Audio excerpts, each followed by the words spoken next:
Saya sering dikatakan ini Refli Harun ini keras, sakit hati. Alhamdulillah saya sakit hati ya. Saya sakit hati melihat ketidakadilan negeri ini. Sakit hati melihat ketimpangan. Sakit hati melihat mismanagement dalam pemerintahan. Maka saya tantang, sering sekali saya tantang, you name it, sebutkan prestasi pemerintahan ini yang patut kita kenang dan kita banggakan. Bingung saya sampai sekarang. Saya bilang, gila bangsa ini ya, begitu takutnya sama HTI, FPI, kemudian PKS, tapi sama orang korup nggak takut, ya kan? Sama pengeruk tambang-tambang kita nggak takut. Padahal dialah penjual negara sesungguhnya yang betul-betul tidak cinta NKRI.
Padahal sobat semuanya, kawan-kawan semuanya, kemarin saya interview dengan seorang ekonom. Mudah-mudahan datanya tidak keliru karena saya orang hukum.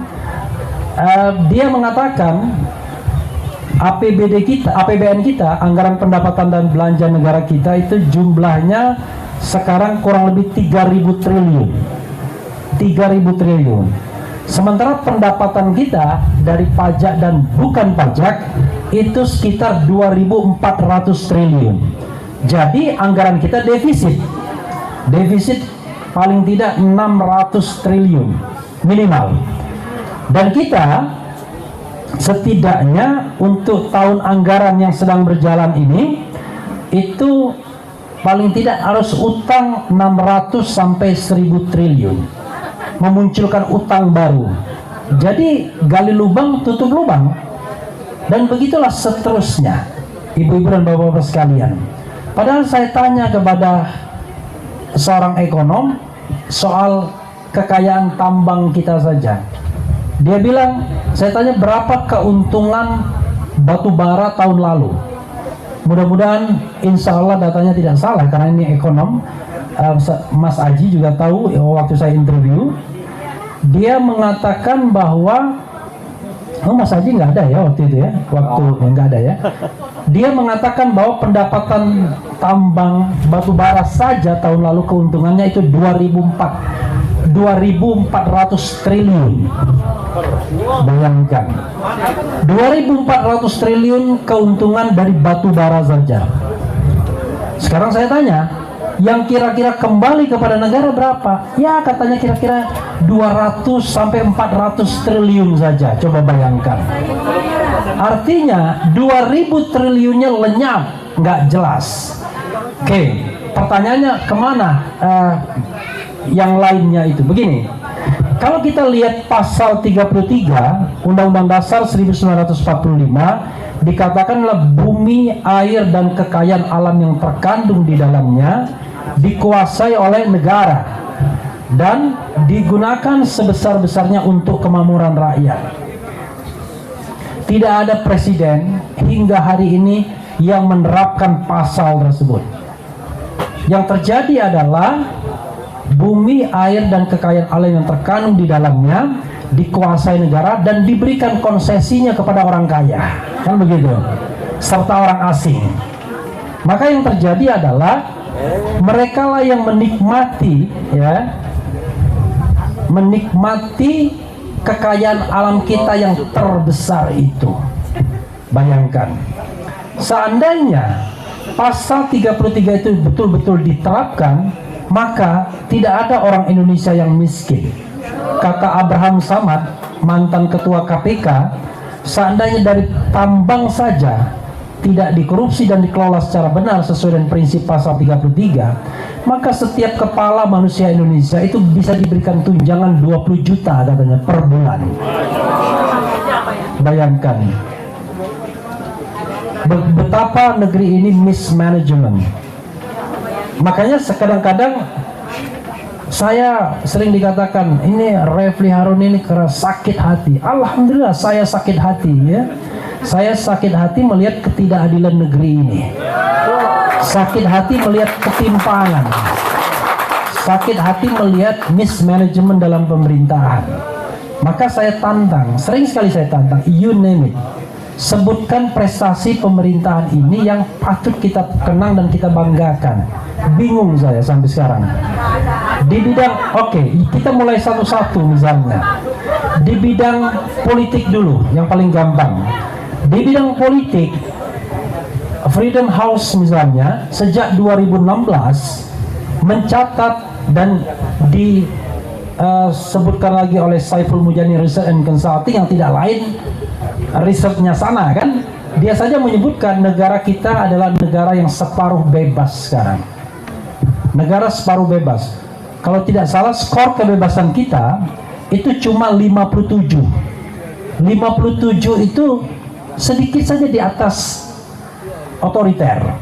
Jadi 50-an 7 saja. Coba bayangkan. Jadi negara kita setelah 25 tahun reformasi, 25 tahun reformasi ya, maka negara kita belum tumbuh menjadi negara yang demokratis. Bahkan kecenderungannya OTG, otoriter tanpa gejala. Tapi sekarang ODG, ya kan, otoriter dengan gejala, ya kan, gejala kejiwaan. ODGJ ya. Nah, itu di bidang politik. Maka tidak heran imbasnya adalah berapa banyak aktivis yang ditangkap hanya karena ngomong. Hanya di negara yang otoriter saja yang orang itu ditangkap, dikriminalisasi karena omongan. Luar biasa. Padahal kalau cuma sekedar omongan kan bisa diselesaikan dengan cara yang baik-baik saja, nggak perlu menggunakan instrumen negara. Tapi giliran korupsi BTS misalnya, waduh berat sekali mau menelusuri ya. Ada yang tertawa di sini karena ngerti ke korupsi BTS. Jadi siapa yang tertawa ya? Nanti di sini ada orang yang paham betul korupsi BTS. Bayangkan, giliran itu susah sekali, bahkan tidak disebutkan keterlibatan perusahaan yang Ono ya, suami Ono ya. Keterlibatan suami Ono dalam korupsi BTS tersebut, yang konon katanya perusahaannya yang saya baca ya, itu menerima tender sampai 4 triliun dan alhamdulillah hanya 1,5 yang dipakai, 2,5 ditilap. Sehingga pentilapan BTS saja itu dari 10 triliun yang sudah digelontorkan negara, yang ditilap itu 8,03 triliun. Gila kan? Coba bayangkan. Sementara negara sibuk menangkapi orang-orang yang mengkritik pemerintahan yang berbeda pendapat. Jin buang anak lah, ya kan? Kemudian ya saya sehat, alhamdulillah. Ngaku sehat, kena juga 2 tahun, bayangkan, ya kan? Ada yang kemudian dianggap melakukan fitnah, ada yang dianggap menyebarkan kebohongan, ijazah palsu, padahal yang aslinya nggak pernah kita lihat. Jadi luar biasa. Refli Harun hampir kena juga, ya kan? Tapi doain mudah-mudahan tidak terjadi ya. Kasihan juga istri saya soalnya. ya. Masa bayangkan, kita ini cinta kepada negara ini, tapi kok tiba-tiba penguasa menganggap kita adalah musuh negara, gimana? Ya, kita tidak pernah memusuhi negara ini karena kita cinta negara ini. Bayangkan, negeri yang begitu indahnya ini, kasihan sekali kalau kemudian tidak diurus secara baik. Dalam bidang politik, dalam bidang hukum misalnya, saya orang hukum. Kemarin presiden kita berpidato di Hari Bayangkara.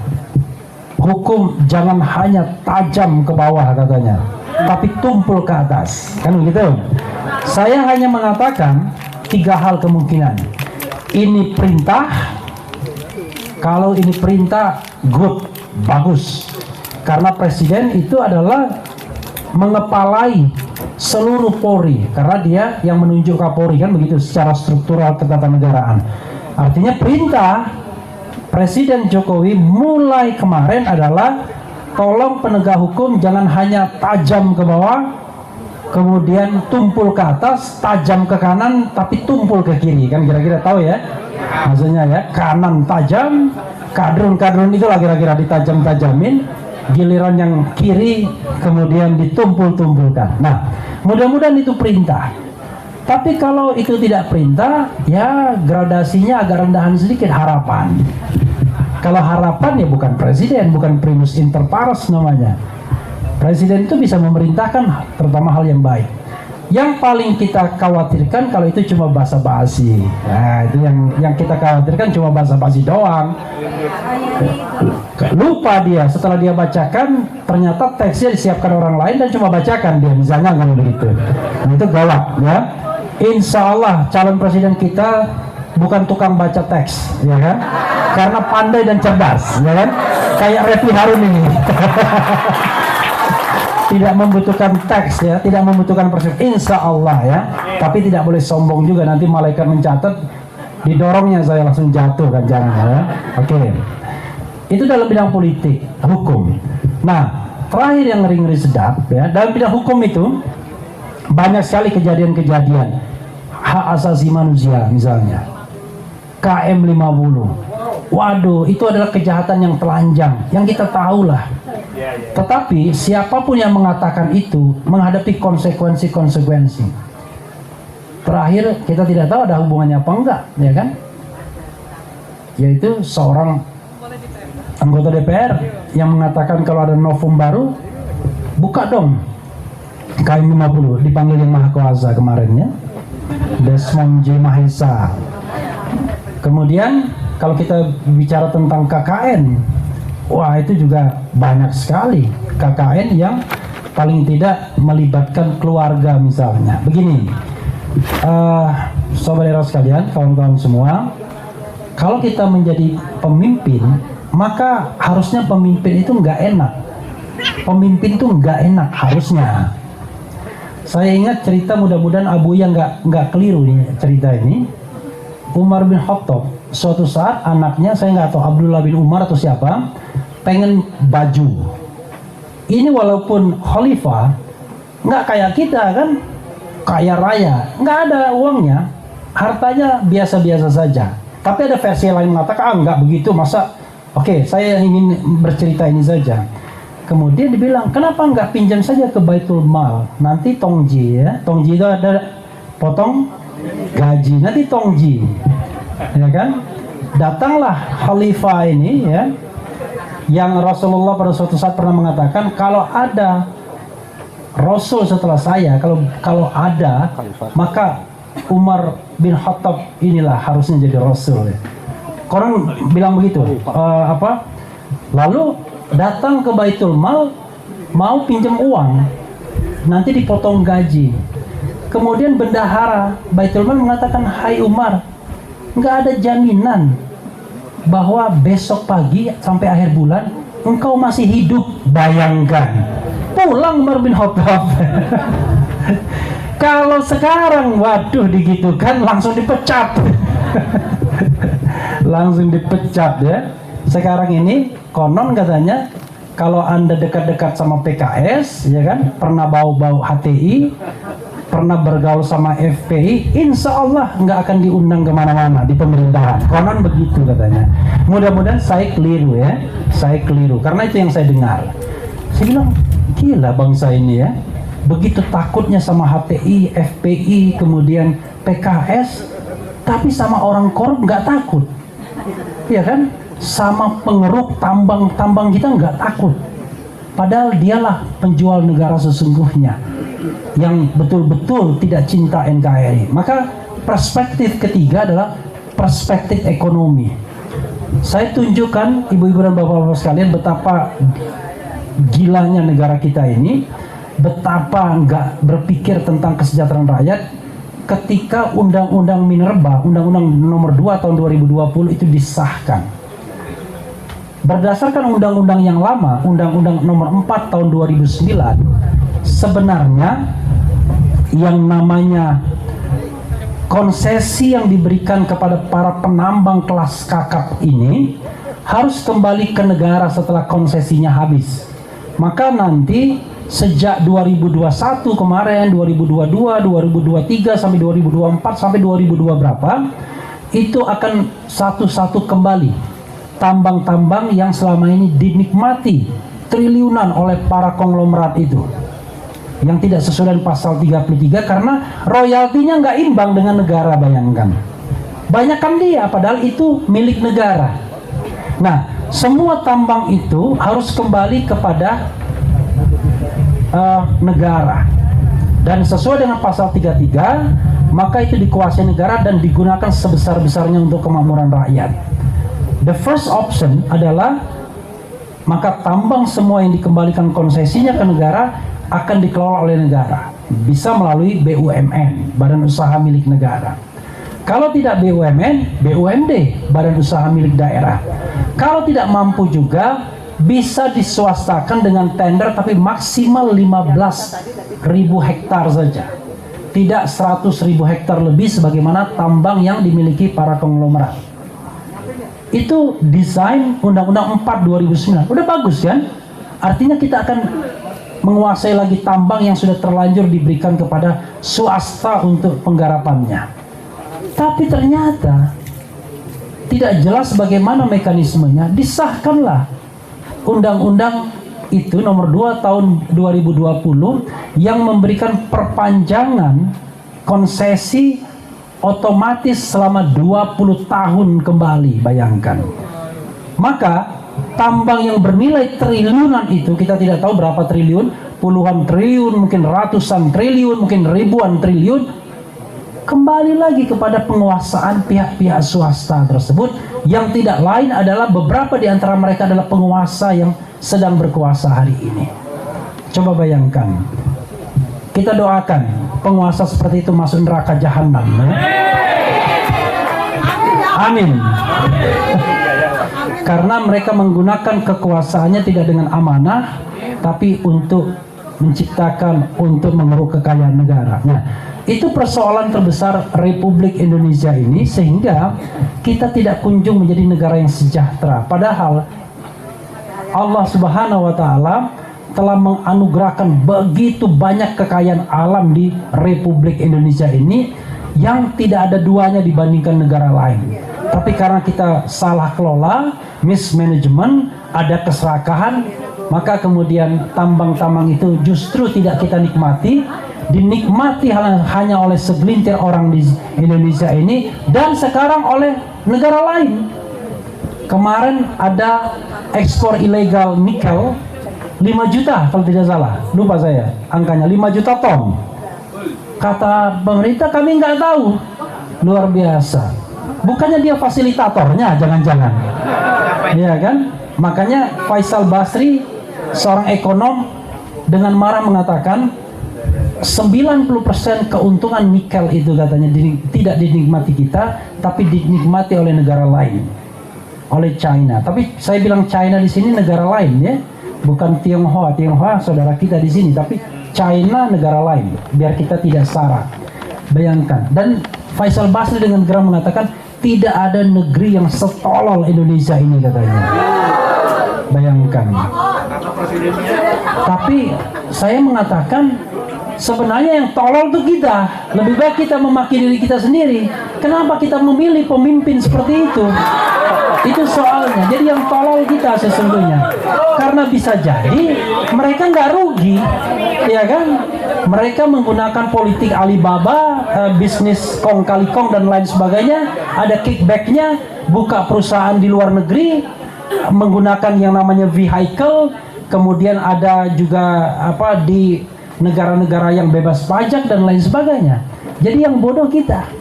Yang bodoh adalah rakyat Indonesia yang 270 juta karena kurang pandai memilih pemimpin, tergiur hanya karena sembako, hanya karena uang. Karena itu ibu-ibu dan bapak-bapak sekalian, tugas kita adalah menjadi bagian dari sebuah proses yang mudah-mudahan diridhoi oleh Allah Subhanahu wa taala untuk menjadikan negara ini surga di bumi dengan memilih pemimpin yang lebih baik, lebih benar. Insya Allah Anies Baswedan. Wassalamualaikum warahmatullahi wabarakatuh. Waalaikumsalam.